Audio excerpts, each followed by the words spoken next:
Hello everyone. बच्चे today we are starting our mega revision program for class 11th where we will discuss the paper 2 set 2 class 11th biology along with their solutions. Paper 2 का हम first part देख रहे हैं botany section A having 35 marks divided into four important sections. Section A having a 5 questions and section B along with same, section C and section D having a single question with internal choice right. First question में आपको क्या पूछा है, what is parthenocarpy. तो parthenocarpy क्या होता है बेटा, आप लोग यहाँ पे देख सकते हैं आंसर क्या है. Parthenocarpy is defined as the production and development of seedless fruit without pollination and fertilisation. Right. Example इसकी क्या दे सकते हैं आप, बनाना दे सकते हैं, पाइनएप्पल, गोवा एंड टमाटो. ठीक है बेटा, तो ये आपका पहले क्वेश्चन का एक अप्रोप्रिएट आंसर है. सेकेंड क्वेश्चन है आपके पास, in glycolysis the net gain is 2 ATP molecule and 2 molecules of dash release. इस क्वेश्चन को इसमें बच्चे एक शटल सिस्टम वाला कॉन्सेप्ट है जो हम लोगों ने लास्ट क्लास में डिस्कस किया था. मैं आपको अभी भी बता देता हूँ कि ग्लाइकोलिसिस साइकिल में जो एनर्जी यील्ड होता है वो कितना होता है, 2 ATP का रहता है. कितना रहता है बच्चे, 2 ATP का रहता है. ठीक है, 2 ATP मॉलिक्यूल नेट गेन है और 2 NADH मॉलिक्यूल. ठीक है, 2 ATP प्लस 2 NADH मॉलिक्यूल. तो यहाँ पर आप क्या लिख सकते हैं, 2 NADH मॉलिक्यूल भी लिख सकते हैं. ठीक है, NADH के साथ 2 NADH यूज़ कर सकते हैं. क्या होगा बच्चे, पायरुवेट प्रोडक्शन होगी, है ना, 2 पायरुवेट मॉलिक्यूल्स की प्रोडक्शन होगी. मतलब ग्लाइकोलिसिस क्या है, फर्स्ट स्टेप है सेलुलर रेस्पिरेशन का, where glucose is converted into pyruvate generating a small amount of ATP and NADH in this process. Clear है बच्चे. सेकेंड क्वेश्चन, थर्ड क्वेश्चन है, why abscisic acid is also known as stress hormone. Abscisic acid को हम लोग stress hormone क्यों, ये बच्चे इसका आंसर है यहाँ पर. एब्सिसिक एसिड को हम लोग स्ट्रेस हार्मोन क्यों बोलते हैं, in plant as increase the tolerance level of plant to various kind of stress, closure of stomata and dormancy, droughts and many other adverse environmental conditions are some response regulated by abscisic acid. जब droughts condition होती है उसको tolerate करने के लिए with stand होता है abscisic acid. ठीक है, उसके स्टोमेटा को रेगुलेट करने के लिए एब्सिसिक एसिड का सबसे इंपॉर्टेंट रोल होता है. ठीक है बेटा, तो ये आंसर है क्वेश्चन नंबर थर्ड का. क्वेश्चन नंबर फोर्थ में बता रहा है, name the smallest known agent of infectious disease comprising of small single stranded molecule of RNA without a protein code. तो क्या आएगा बच्चे, आपका प्रोमिनेंट आंसर है विच इज़ वायराइड. ठीक है बेटा. नेक्स्ट क्वेश्चन आपका क्या बता रहा है, नेक्स्ट बता रहा है, dark reaction depends upon product of light reaction. ये फोटोसिंथेसिस में आप लोग पढ़ते आ रहे हैं. ठीक है बच्चे, अब हम लोग सेक्शन बी में आ जाते हैं. जो हमारा सेक्शन बी है बेटा, सेक्शन बी में हम लोग देखते हैं कुछ क्वेश्चंस क्या हैं हमारे पास सेक्शन बी के. Differentiate endarch and exarch type of primary xylem. तो देख लीजिए बच्चे यहाँ पर क्या है, एंडार्क जाइलम क्या होता है बेटा, ये आ गया आपका एंडार्क जाइलम, ये आ गया एक्सार्क जाइलम, है ना. In endarch condition the protoxylem live toward the centre and metaxylem live toward the periphery. Periphery क्या होता है बच्चे, बाहर की डायरेक्शंस को, हम पिच से बाहर वाली डायरेक्शंस को पेरीफेरी बोलते हैं और इनवर्ड डायरेक्शंस को हम क्या बोलते हैं बच्चे, इन लाइज टूवर्ड द पेरीफेरी बाहर and toward the centre. Centre के लिए जो डायरेक्शंस होती है उसको हम प्रोटोजाइलम कहते हैं और मेटाजाइलम्स की जो डायरेक्शन होती है वो बाहर के लिए होती है. सेम एक्सार्क में क्या होगा, in exarch condition the protoxylem live toward the periphery and metaxylem live toward the centre. ठीक है, इसका एंटागोनिस्टिक फंक्शन शो करेंगे एंडार्क और exarch. It lies seen in the stem of seed plants और it lies it's seen in the root of acellular plants. Most important line. ठीक है बेटा. Next question, 4 characteristics of protista. 4 important characteristics आपने बताने हैं protista के. ठीक है बेटा, जैसे हमारे पास क्या बोला, protista include single celled eukaryotic organisms and are primary aquatic. इसमें क्या आएगा, the cell contain a well defined cell nucleus, other cell membrane, bounded organelles, some have flagella and cilia. ठीक है, और भी इसके ये 4 करेक्टर तक आप लोग इसके कर लोगे. ठीक है बेटा. नेक्स्ट क्या बताता है, discuss the status of virus, what is the genetic material of TMV. यहाँ पे देखना बेटा क्या बता रहा है कि virus are the microscopic organism having inert crystalline structure outside the living cell and are obligate parasite. They can infect hosts like humans, plants and animals. They have infectious genetic material either RNA or DNA, never both. ठीक है, या तो genetic material क्या होगा DNA या तो RNA, दोनों कभी नहीं होंगे। ठीक है बेटा, तो genetic material of tobacco mosaic virus that is single stranded RNA, ये याद रखना, ये इंपॉर्टेंट है। ठीक है बच्चे, अब कंपैरिजन पूछा है यहाँ पर, क्वेश्चन में क्या पूछा है, right the characteristic of 5 kingdom system classification. ये आपकी एनसीईआरटी की ही लाइंस हैं, आप लोग बहुत अच्छे से देखना इसको।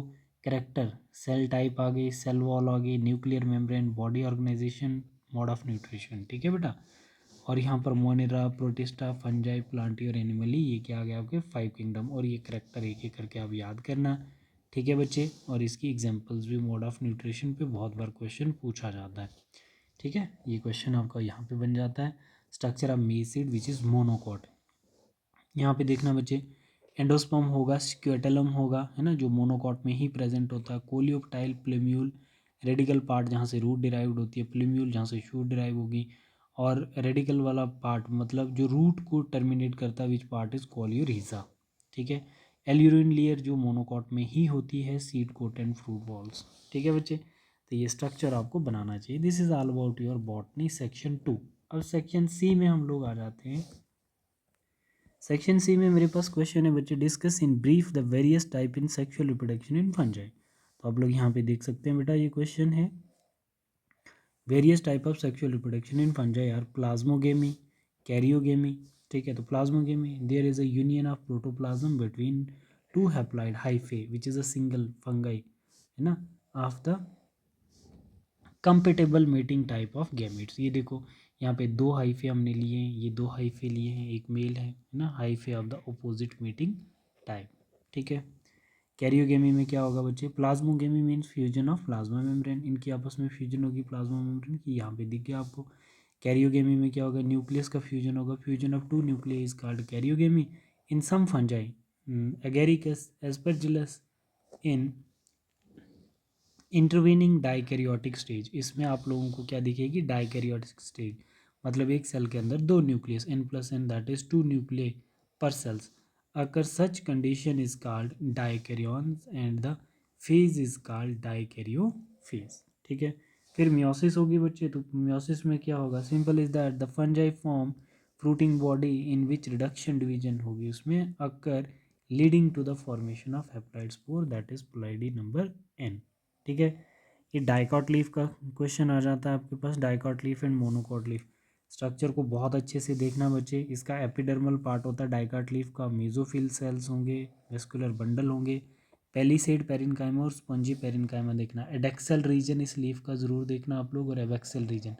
ठीक है, एबैक्सल रीजन कौन सा, और एडेक्सल, बी से बेस नीचे एबैक्सल रीजन और ऊपर एडेक्सल रीजन। पेलिसेड कैसे हैं, पेलिसेड मेसोसेल्स, एयर कैविटी, स्पंजी मेसोकाइमा। ठीक है, ये चीज़ें सब देखना आप लोग। ठीक है, ये मोनोकॉट लीफ है, मोनोकॉट लीफ और डाइकॉट लीफ में बहुत अच्छे से डिफ्रेंशिएट करके देखना बच्चे। मोनोकॉट लीफ का एडेक्सल एपिडर्मिस ये आ गया ऊपर, ठीक है, एबैक्सल ये नीचे आ गया, मेसोफिल सेल जाइलम्स आ गया, सब स्टोमेटल कैविटीज प्रेजेंट है, फ्लोएम है, स्टोमा है, ये आ गया आपका structure of monocot and dicot leaf. ठीक है, इसमें बुल्ली फॉर्म सेल्स प्रेजेंट होते हैं, पैरेलल वेनिएशन। ठीक है, अब क्वेश्चन नंबर 13 में differentiate between aerobic and non aerobic, aerobic and non aerobic respiration क्या होता है, एरोबिक रेस्पिरेशन, एनारोबिक रेस्पिरेशन।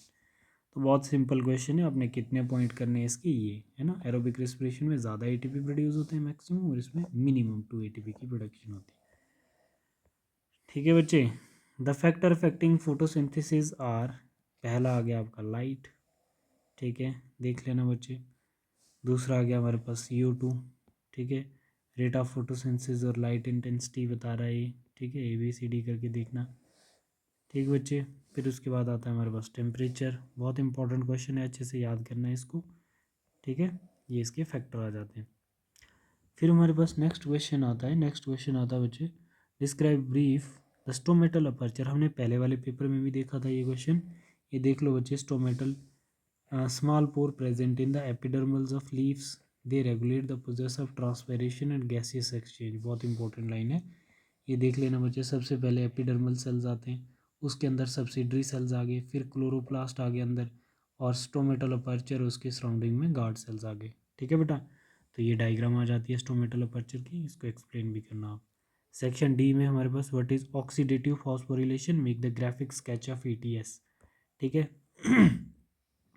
ये आपके पास आ जाती है रिस्पिरेशन की डेफिनेशन, है ना. ऑक्सीडेटिव फॉस्फोरिलेशन क्या होता है? In respiration energy of oxidation reaction is utilised for phosphorylation, so this process is called as oxidative phosphorylation. ठीक है.